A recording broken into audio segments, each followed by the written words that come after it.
Uh-oh. Good fish on a worm, guys. Good fish on a 10.5-inch worm. First fish of the day.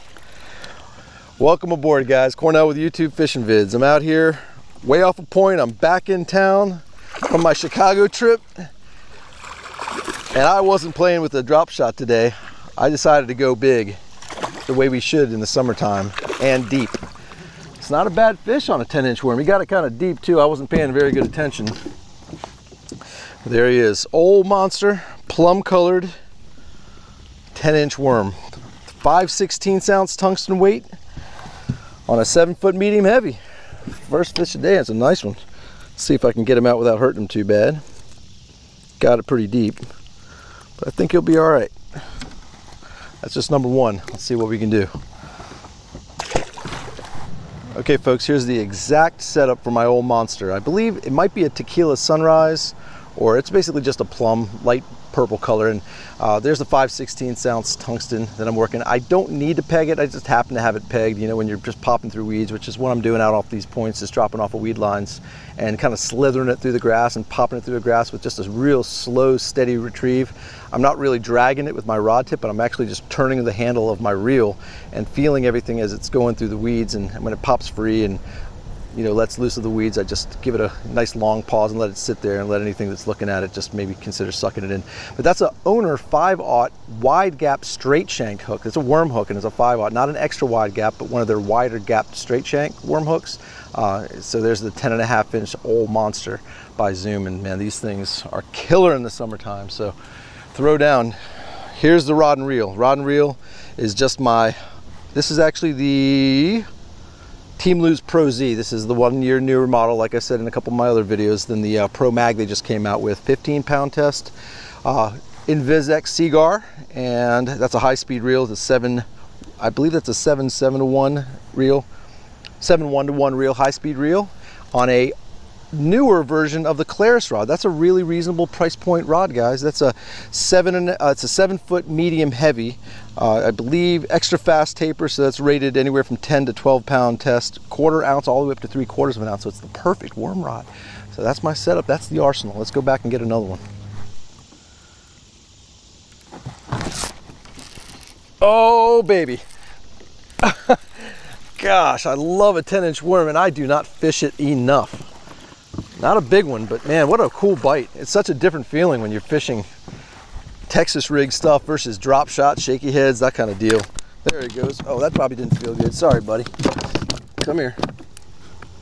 Well, there's fish number 2, guys. It didn't take long between bites. It felt a lot bigger, but again, when you're dealing with a medium heavy rod and a big old tungsten weight dragging through some weeds, it's a pretty cool feeling. Got my buddy Chris out here in his Pelican cruising along parallel with me. We're gonna head out into some standing timber and find a couple drops out here.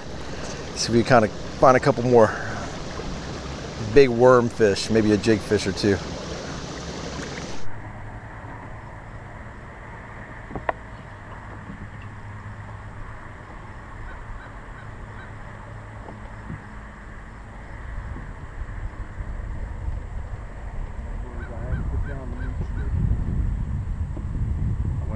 Hours without a single bite on that 10.5-inch worm. And I know you recognize what I'm holding. I had to go to the drop shot on my local lake, and I'm not going to apologize again, but I lose them. Unbelievable. That's only the 5th time dropped on this point with this classic rubber worm setup. Just again, you may have seen it in some of my past videos. This is the Morning Dawn hot tip with the chartreuse tail. This thing's a beast. This little guy just clouded up a little bit. It's sunny, it's clear, but that little hot tip in clear water still seems to get a lot of attention. So I'm gonna go ahead and keep throwing this on my little 1/8 ounce tungsten. It's not a teardrop. This is actually the cylindrical style that you've seen in a bunch of mine.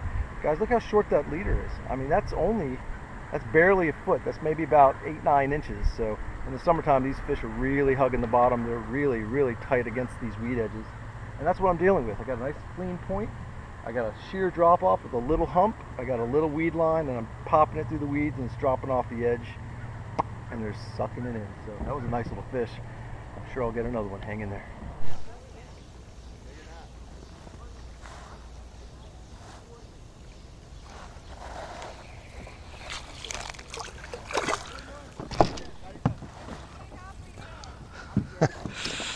Oh geez, I don't think I'm gonna be able to keep these fish on from the bottom of my boat today. Guys, I think one of the funniest things I ever heard from one of my subscribers, he called a dink a tick turd. That was probably one of the funniest terms I heard for an itty bitty little bass. So there's my tick turd of the day.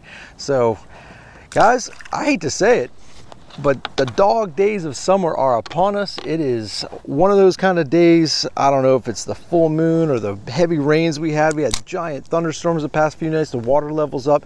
We can come up with all kinds of excuses, but bottom line, it's rough and it was tough. But guys, that was my sign out fish. I gotta go. It's blazing hot. It's not as bad as it's been the past week here in the Mid-Atlantic. We've had 105 to 115 degree heat indexes with the humidity, and it's been brutal.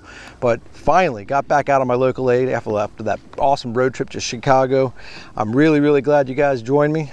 And until we meet again, over and out.